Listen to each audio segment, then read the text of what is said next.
Well, tonight we're in Acts chapter 18. We come to a brand new chapter, and we're going to look at a story that will take us through verses 1 through 17. And just a little bit of a review. This is part of Paul's second missionary journey. At least that's what we call it. I'm not sure if he understood that, but scholars have given it that name. And we're almost now at the end of this second missionary journey. And this is a little bit of a map, and I know if you're watching at home, that gets whited out. Let me encourage you to just Google Paul's second missionary journey. There's lots of maps there that can help you keep up with this. Paul is about to move from Athens to Corinth, and that's about a 40 to 50 mile journey, and that's going to be pretty much the last leg of his journey in what we call the second missionary journey. So the story tonight is Paul at Corinth, and that will take place in Acts chapter 18, verses 1 through 17. Paul's going to spend a year and a half in Corinth. For Paul, that's a record. He normally gets thrown out of town after a few months, but he's actually going to spend a year and a half in Corinth. But it's interesting that as Luke tells the story, he only tells the story in 17 verses. The story in Philippi, which only lasted a few months, was much longer.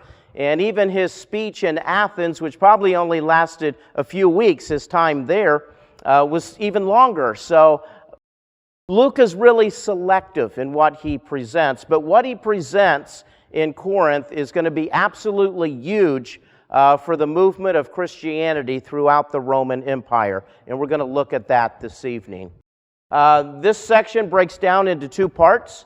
There's the mission in Corinth, and that's in verses 1 through 11. And then there's the episode before Gallio, and that's going to be in verses 12 through 17. Well, Paul's going to end up in Corinth. And Paul actually wrote two letters, at least two letters that we have to this church at Corinth. We call it 1 Corinthians and 2 Corinthians. And in your notes, I wrote down 6 parallels between Acts chapter 18 and 1 Corinthians, just showing you the consistency between what Luke writes and what Paul writes. So there's a parallel is Priscilla and Aquila. He's going to meet them in Corinth, and they're going to become good friends. Paul practiced a trade while he was out on the mission field, and we're going to look at that this evening. Number 3 is the conversion and baptism of Crispus, and that's recorded both in Acts and 1 Corinthians. Paul's association with Sosthenes, and we'll talk about his story tonight. Then there's Paul experiencing fear. You know, this incredible apostle for Christ sometimes got afraid. And we're going to look at a situation tonight where fear is beginning to build in Paul's life and how Jesus deals with that fear. And then finally, Timothy, the role of Timothy, one of Paul's proteges, and he was very active in the ministry in Corinth. Well, talking a little bit about Corinth, it was the largest, most cosmopolitan city in Greece during Paul's day. So going to Corinth was a big deal. It was a major commercial center. They had 2 major ports in Corinth. So basically for the trade route going east and west, it was absolutely huge. And so there were many visitors in Corinth, many travelers, many people swapping goods. And because of that, the lifestyle in Corinth was not so moral. In fact, there was a little phrase that even they created, to live like a Corinthian, meant to live an immoral life. And when you read 1 Corinthians, Paul has a lot to say about morality, with good reason. The people in Corinth were exposed to a lot of immorality. Some of the commentators called it, the Las Vegas of the day. What's done in Vegas supposedly stays in Vegas. Well, what's done in Corinth supposedly stayed in Corinth as well. In Paul's day, there was about 200,000 people who lived in Corinth. And it was a fairly new city because the Romans destroyed it in 146 BC in a war against the Greeks. But then it was rebuilt in 44 BC by Julius Caesar. And then it was made the capital of the province in 27 BC. There was a major temple there to Aphrodite, who happened to be the goddess of love. And it overlooked something called the Acrocorinth, which was a 1,900-foot hill that kind of overlooked the city. And I have a picture of that. Way up at the top is the Acrocorinth. And these are the remains of that temple, probably the temple of Aphrodite. Here's another picture of it. You can see those columns. And over to the side are all of the statues of Aphrodite. And so that was the goddess that they worshipped. Also, the sun god Apollo was the patron god of Corinth. So Paul was dealing with people who basically worshipped pagan gods and goddesses for the most part.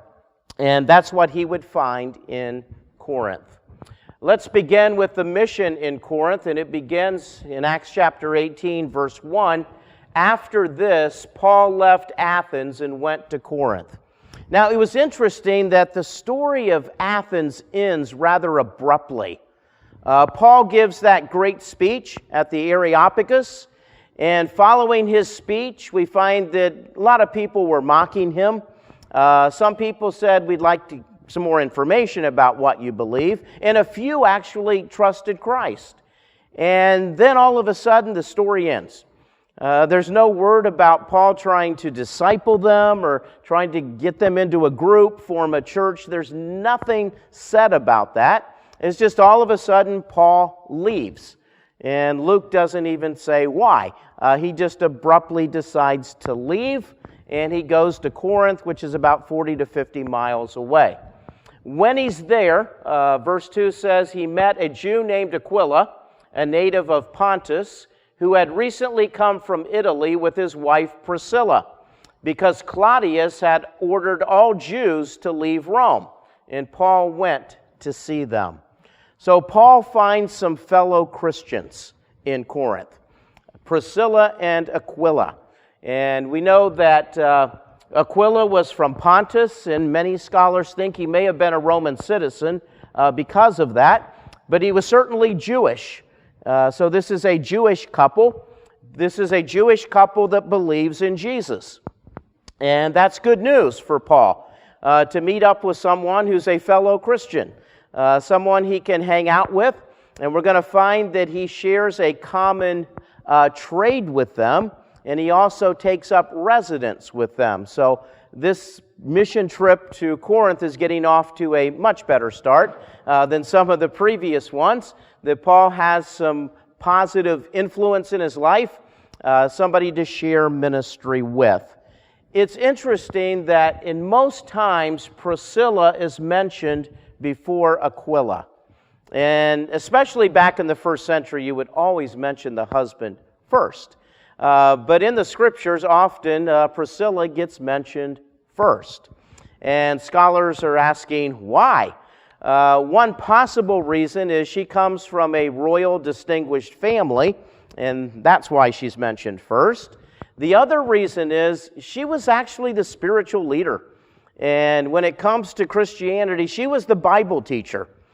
She's the one who was the instructor. So often she came first. So just a tidbit there. Then we find out that Claudius had ordered all the Jews to leave Rome.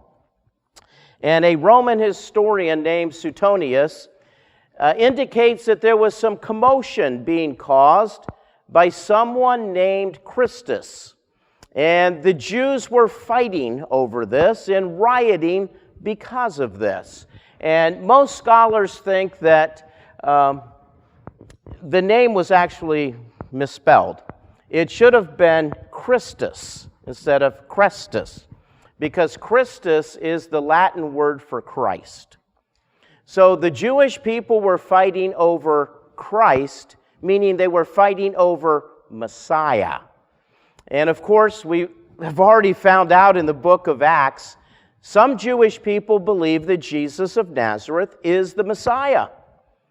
And a lot of Jewish people say, no way. They just cannot put the points together that Jesus of Nazareth is the Messiah. And we know from Paul's experiences that the Jews who do not accept Jesus as Messiah want to silence other Jews who do believe that Jesus is the Messiah. And apparently this was happening in Rome. There were some Jewish Christians trying to persuade their fellow Jews to become Christians, and these Jews weren't buying it, and so there was a lot of tension between them, so much so that they were rioting and causing commotion. And Claudius, the Roman emperor, was going, I don't understand Judaism.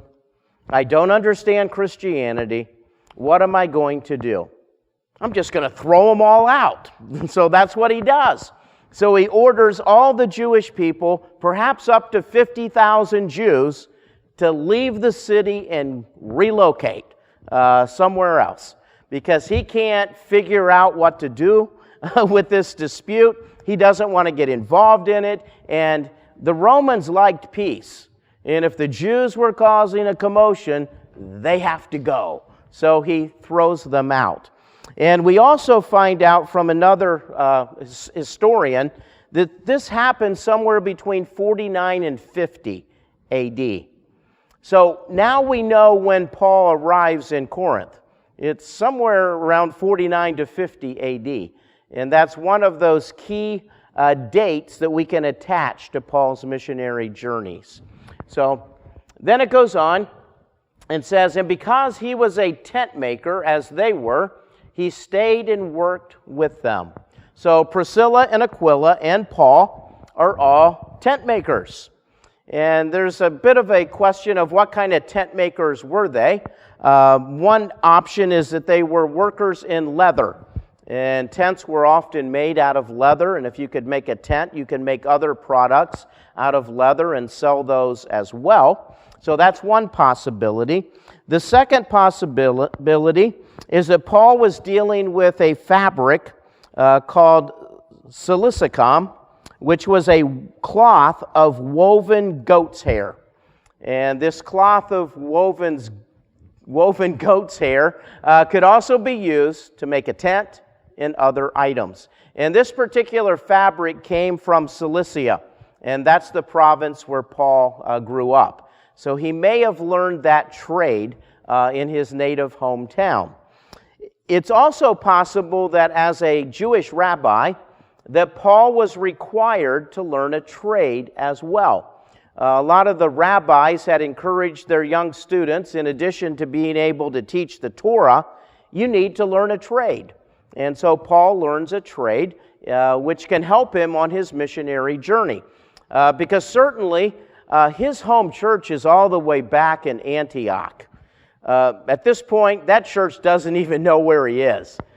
So they can't even locate him to send him funds or to help him out. They don't even know where he is at this point. And you can just think about communication back in the first century.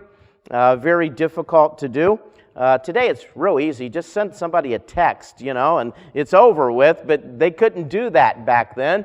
So Paul has to support himself until funds are made available to him. So he stays also with Priscilla and Aquila, and they've got a little business going on in Corinth as well, making tents. In verse 4, Paul returns to his typical missionary strategy whenever he goes into a new city. Every Sabbath, he reasoned in the synagogue, trying to persuade Jews and Greeks. So Paul goes into the synagogue as a Jewish rabbi. They let him talk, and he tries to persuade the Jews and the God-fearing Greeks who were also in the synagogue that Jesus of Nazareth is the Messiah. And he would point to Old Testament scriptures, especially those talking about the suffering Messiah, and say, here it is in our scriptures. This is what happened to Jesus. He is our Messiah. And of course, Luke doesn't say, but some would believe and some would not believe. And eventually the ones who don't believe get mad at those who do believe. And that story's going to be repeated. Finally, Silas and Timothy show up. It says, when Silas and Timothy came from Macedonia, Paul devoted himself exclusively to preaching, testifying to the Jews that Jesus was the Christ, the Messiah. Apparently, Timothy and Silas show up with money. And because of that, Paul decides, okay, I'm just going to exclusively now preach and proclaim the message of Christ. So at least for a time, he gives up his tent-making business and devotes all of his time to proclaiming that Jesus is the Messiah. And we learn from 2 Corinthians chapter 11 that Paul does receive funds while he's in Corinth. And Philippians chapter 4 indicates that the church at Philippi had sent him money on several occasions. So this enables Paul to basically go full-time as a missionary. Verse 6 is somewhat anticipated. But when the Jews opposed Paul and became abusive, he shook out his clothes in protest and said to them, "Your blood be on your own heads. I am clear of my responsibility. From now on, I will go to the Gentiles." Typical synagogue scene. Some believe, those who don't believe get angry, and they basically kick Paul out of the synagogue. And they also get very angry and want him to leave town. And basically, eventually, some of them wanted to kill him as well because of what he was preaching and proclaiming. So the Jews once again opposed Paul, and apparently they became rather abusive. So Paul basically says to them, from now on, I'll just go to the Gentiles. I'll proclaim the message of Jesus to the Gentiles. Which, if you're Jewish and you hear that, you just got a little bit angrier, because the Jewish people didn't care for the Gentiles. And if Paul's going to the Gentiles, it's no wonder we don't want anything to do with this man. He's crazy. Paul in Corinth then started proclaiming the message of Jesus to Gentiles. This verse does not mean that Paul never speaks to another Jewish person again, because the next city he goes into, he goes back to the synagogue and talks to the Jews again. But at least in Corinth, or at least for a period of time, he's going to focus his ministry now on the Gentiles. Paul talks about shaking out his clothes in protest. Back in the first century, when people ate, it was a really low table where they reclined. You were basically lying down and eating. And if you can imagine having some crunchy bread while you're eating, it gets all over your clothes. And so when they stood up, they had to shake out their clothes to get all the crumbs out of their clothes. And basically this became a form of protest. Basically saying that I'm going to treat you people like crumbs. I'm going to shake you out of my life and leave you behind. So that's what Paul was saying to his fellow Jews. I'm just going to treat you like you're a crumb, going to shake you out and leave you behind because I'm moving forward and I'm taking the message of Jesus to the Gentiles. The interesting thing about this is that the Jewish people often talked about shaking out their clothes in protest against Gentiles. So in essence, Paul was calling his fellow Jews Gentiles. You're no better off than the Gentiles, because by refusing Jesus, you are separating yourself from the true people of God. So the tension, again, between Paul and his fellow Jews boils over in a huge way.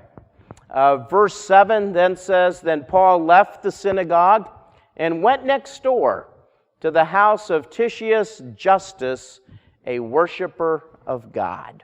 So Paul doesn't go far. Apparently, this man by the name of Titius Justus has a house located right next door to the Jewish synagogue. And Paul takes up residence there, and this home becomes his new base of operation for his ministry. So I'm sure this did not make the Jewish people very happy. They find, okay, Paul's leaving, it's good news. Oh, wait a second, he only went next door. he didn't go very far. And he's still proclaiming the same message that we do not appreciate. Some people try to connect this individual, Titius Justus, to someone called Gaius in 1 Corinthians chapter 1, verse 14. Paul had mentioned him. He doesn't mention him at all in Acts. The idea is Gaius is his first name. Titius Justus would be his family name. And it's just a guess on the part of some that it's the same person. But we do know that he now uses this house as his base of operation. Verse 8 says, Crispus, who was the synagogue leader, and his entire household believed in the Lord. And many of the Corinthians who heard him believed and were baptized. The synagogue leader, the man who's in charge of the Jewish synagogue, becomes a Christian, becomes a follower of Jesus Christ. So, and then his entire household believes as well, and they're all baptized, and they all join the Christian movement. Many other Corinthians also believed and were baptized. So we've got two things going on here. The church is growing, and there's actually some prominent people in the community who are coming to faith in Christ. But at the same time, the Jewish people are angry. They are furious with Paul. And they would like to get rid of Paul, at least throw him out of town, if not worse. So that brings us to verse 9. And in verse 9, Paul's going to have a vision from Jesus. One night the Lord spoke to Paul in a vision, "Do not be afraid, keep on speaking, do not be silent." Which, by the way, anytime in the New Testament you hear the words, "do not be afraid," you can translate that, "stop being afraid." I love the stories of the angels showing up to people. The first words out of their mouth are, "Fear not." And it's like, okay, too late. I just saw an angel, too late, I'm afraid. You can actually translate that, "stop being afraid."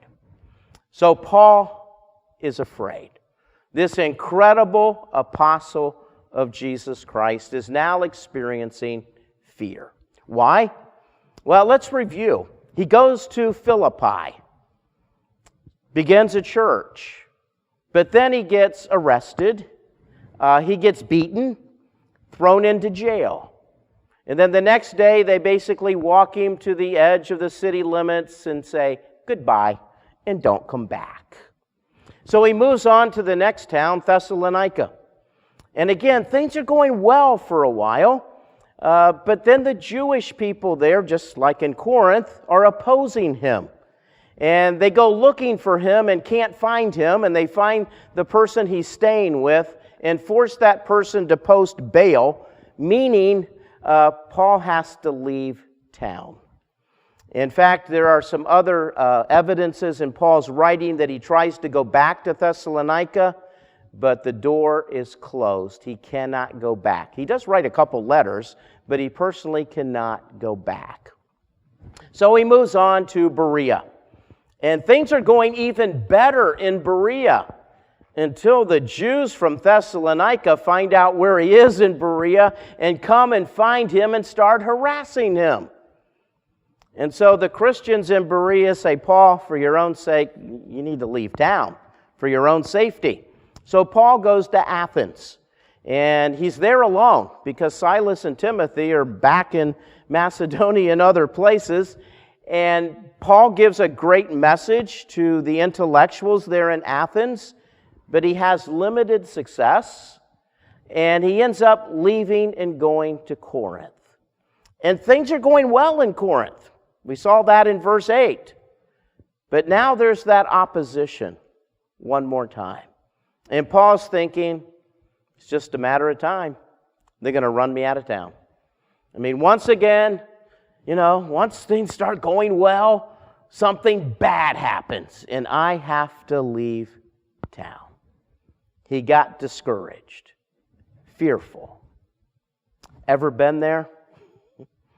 I guess if we've learned one thing over the past year with the pandemic, we know a little bit about what fear feels like. We know what discouragement, maybe even depression, feels like. And there are moments in our life when we could use a little encouragement. And Jesus understands Paul needs encouragement. So Jesus comes to him in a vision. I don't know if that'd be a good thing for us or a bad thing for us. It would probably scare us half to death. That would be a given. But Jesus always doesn't come to us in a vision, but he does come to us in other ways.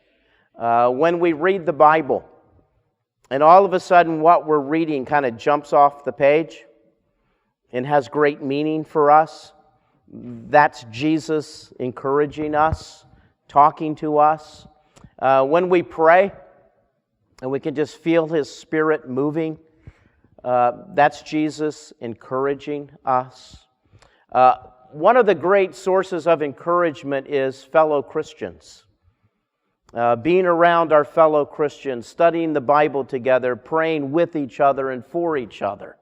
It's a great source of encouragement. And there are moments in all of our lives when we just need a little encouragement. And don't feel bad when you do. Paul needed some encouragement. I mean, if Paul needed some encouragement, I'm going to need some encouragement too. And God is able to meet us at our point of discouragement and speak those words into our life. And that's what he does for Paul. So Jesus says to him, stop being afraid, keep on speaking, don't be silent. In other words, your ministry here is not ended. Keep doing what you're doing. You're on the right track, you're doing the right thing, just keep on doing that. And then in verse 10, there are 3 phrases of encouragement that Jesus gives to Paul. For I am with you, and no one is going to attack and harm you, because I have many people in this city. Those are great words of encouragement for Paul. We can apply those same 3 phrases to our own lives. Jesus says to us, I am with you. How many times in life have we said, I'm here all by myself? I'm alone in whatever I'm experiencing, and I don't know what to do. And Jesus says, I'm with you. I'll always be with you. I'm not going to bail on you. Somebody else may have bailed on you, but not me. I am with you. Great words of encouragement. God will never leave us and never forsake us. And we must always believe that. Then Jesus says to Paul, no one's going to attack you and no one's going to harm you. In other words, you will complete the mission that I have for you. Nothing's going to happen to you until you've done what I've called you to do. And Jesus says the same thing to us. I have a work for you, and I want you to complete that work. And nothing's going to happen to you until that work is completed. You can take encouragement in that fact. So keep on going. And then finally, I have many people in this city. And Jesus was saying to Paul, many people are going to become Christians in Corinth. And Jesus may be saying to us, I have many people in your life that I want you to influence for me. There are people in your life, and I want you to talk to them about me. You have an influence, and I want you to use your influence for me. Great words of encouragement for Paul. So Paul now knows that, at least for a while, I'm not going anywhere. I'm actually going to get to stay in Corinth for more than just a couple of months. So Paul stayed for 1.5 years, teaching them the Word of God. Now we're going to move to this second story, which is so significant for Paul and also the Christian movement in the first century. Remember, Jesus has just said to Paul, no one's going to attack you, and no one's going to harm you. Then there's verse 12. While Gallio was proconsul of Achaia, the Jews made a united attack on Paul and brought him into court. Okay. Remember what Jesus said, no one's going to attack you. However, there's a new governor in town, and the Jews think this is the perfect opportunity to get rid of Paul. And if we can just bring charges up on Paul, convince the Roman governor that he's guilty, we can get rid of him. At least get him out of our town, and maybe even get him out of our town in such a way that he's never allowed to come back again. So they make this united attack on Paul, and they bring him into court. Well, Paul's been in court before, and it hasn't gone well when Paul's been in court before. So they drag him before this proconsul, which basically he's the governor of all of Achaia. So he has a huge territory that he's over. And we know quite a bit about Gallio from some of the inscriptions. He's mentioned by the Roman historians Seneca and Tacitus. There's also some inscriptions about him. He's the governor in Achaia from 51 to 53, so we know kind of the dates that he's there. He reports directly to the Roman Senate. He has military and judicial authority. Normally, these governors served a year, sometimes 2 years. So we also know from an inscription about an aqueduct that Gallio is in Achaia in the 26th year of Claudius, which would be right around AD 52. So Paul's been in Corinth for a little bit of time. He's now being brought up on charges. And so Paul would be in Corinth from about AD 50 to AD 52. So the question is, what's he guilty of? Well, verse 13, this man, they charged, is persuading the people to worship God in ways contrary to the law. And that sounds very similar to what the charge was in Philippi.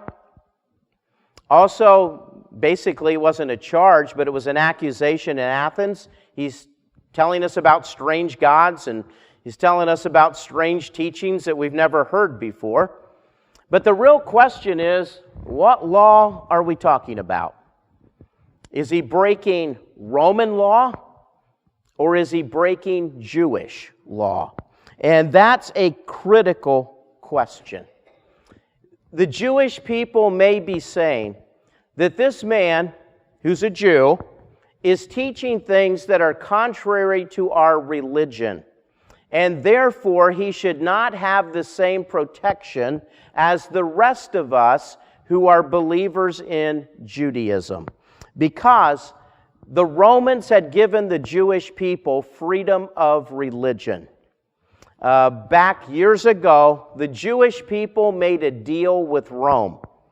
Rome at that point was on the rise. The Greeks were still basically the dominant force in that part of the world, but the Jewish people sided with the Romans, believing that the Romans would eventually defeat the Greeks, because the Jewish people had already rebelled against Greece. That was Judas Maccabees and that whole revolution. And for a period of time, the Jewish people were free, but they feared that if Greece sent in the big army, they didn't stand a chance. So what did the Jewish people do? They made a deal with the Romans. And part of the deal was, if the Jewish people served the Romans, they were to be given freedom of religion. They could practice their religion, and Judaism would become an official, recognized religion of the Roman Empire. And Rome said, deal. So, and one of the reasons the Jews made that deal was the Greeks tried to get them to give up their religion and worship the Greek gods and goddesses. In fact, Antiochus Epiphanes basically said, everybody in my empire worships Greek religion. And so Jewish people, no more circumcision, no more Sabbath, no more practicing the law of Moses. And some of the Jewish people just went nuts when they heard that. And eventually that's what caused them to rebel. So the Jewish people were wanting a guarantee that their religious rights would be protected. And Rome made them that deal. So here's the question. Christianity, Judaism. What's the relationship between the two? Because if Christianity is part of Judaism, then it's an official, recognized religion in the Roman Empire. It's Judaism. It's a form of Judaism. But if Christianity is not linked up with Judaism, then Christianity is not an official, recognized religion in the Roman Empire. It would be considered an illegal religion. So, the issue is Christianity part of Judaism? And if you're a Christian, you would say absolutely, because Jesus of Nazareth is the Jewish Messiah. And we find his prophecies in our scriptures. But if you don't believe that Jesus is the Messiah and you're Jewish, these Christians are not part of your group. You go, no. These are heretics to the Jewish faith. We're not recognizing them. So that becomes the big issue. Is Christianity part of Judaism? And the answer to that question will determine whether or not Christians have freedom of religion. So, Paul's about to speak and defend himself. But just as Paul was about to speak, Gallio said to the Jews, if you Jews were making a complaint against some misdemeanor or serious crime, it would be reasonable for me to listen to you. In other words, if you were bringing up a Roman crime, if this man Paul is guilty of a crime against Rome, then I am obligated to listen to you. If he has broken a Roman law, then I have to hear the case. But then he goes on to say, but since it involves questions about words and names and your own law, settle the matter yourselves. I will not be a judge of such things. So Gallio says, okay, I hear what you're saying, but this is about words. Words like Torah, prophecy, Messiah. Words I don't even know what they mean, says the Roman governor. And it's about names. Jesus of Nazareth, the Messiah, never heard of him. In fact, where is he? Oh, he's not here, so it doesn't matter to me, says the Roman governor. And it's about your own law. And Gallio says, I enforce Roman law. If this is a matter of Jewish law, handle it yourself, because I'm not interested in enforcing Jewish law. You Jewish people have freedom of religion, and if you can't agree on your own religion, figure it out yourselves, because I don't care. That was his attitude. So he had them ejected from the court. So basically he says, case dismissed. And as a Roman governor, if he decides this is not a case involving Roman law, he doesn't have to hear it. He can basically throw it out of court. So that's basically what he does. He throws the case out of court. And then he throws the people out of court. Now, I don't know if Luke is speaking metaphorically. He just tells them to leave. Or if he actually gets his guards and says, get these people out of my court. I'm not sure which one. Either one's a possibility. But then it ends in a crazy situation. Verse 17. Then they all turned on Sosthenes, the synagogue ruler, and beat him in front of the court. But Gallio showed no concern whatever. The question is, who is Sosthenes? Well, we know that he's the synagogue ruler. Crispus used to be, but he became a Christian, so he lost his job. Now apparently Sosthenes is the new synagogue leader. In 1 Corinthians chapter 1, verse 1, Paul writes to the Corinthians, and he introduces himself, and then says, and Sosthenes, who he identifies as a fellow believer in Jesus Christ. The question is it the same Sosthenes? And the answer is we really don't know for sure, but it's possible. Then the question is, who beat him up? Was it the Jewish people? Were they angry at him because maybe he was sympathetic toward Paul and the Christian cause and didn't do a good enough job of convincing the governor to hear the case, and they got mad at him and beat him up? It's possible. Could it be that the Gentiles beat up the synagogue leader? Once the case is thrown out of court, the Gentiles were saying, yeah, the Jews are at it again. Well, and many of them were very anti-Jewish. Well, the Jewish people didn't like them either. And there was a lot of friction between them. And maybe they decided this was a good opportunity to just beat up the leader of the synagogue, who may have been presenting the case against Paul. That's another possibility. We can't answer all of those questions. But the decision that Gallio makes is huge. He decides that Christianity is part of Judaism. And because of that, Christianity would be a legal, recognized religion in the Roman Empire. Which means there is no reason to persecute the Christians or to stop them from doing what they're doing. And because Gallio is a governor, a proconsul, he has great influence. And some of these other city magistrates would follow his precedent. And what Luke wants the reader to understand is Christianity is not a threat to the Roman government. It's not a threat to Rome, and it should be recognized as an official religion within the Roman Empire, which means that the Roman governors and the Roman political leaders should absolutely allow the Christians freedom of religion to spread the message of Jesus throughout the empire. And for the next 10 to 12 years, that's basically what happens. So Christianity is able to spread throughout the Roman Empire unhindered for the next 10 to 12 years.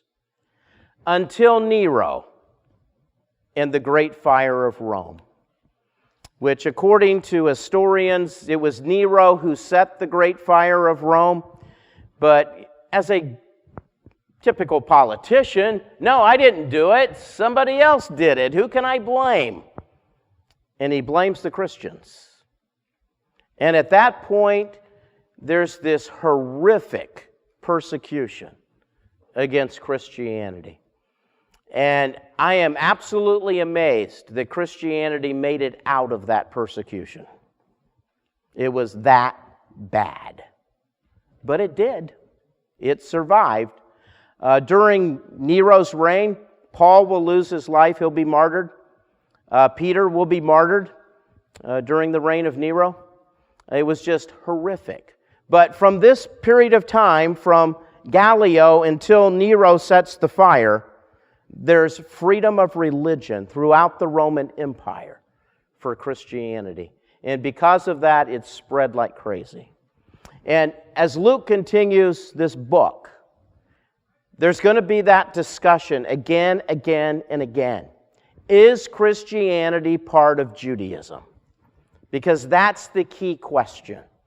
Because if the answer to that question is yes, then Christianity should have freedom of religion.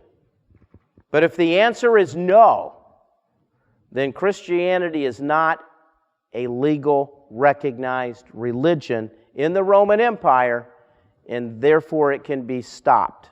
The people can be persecuted. So, as we continue our study in Luke, you're going to find this same issue again, again, and again. So just a heads up, what happens in chapter 18 will be lived out through the next 10 chapters of the book of Acts. Well, Paul needed a word of encouragement.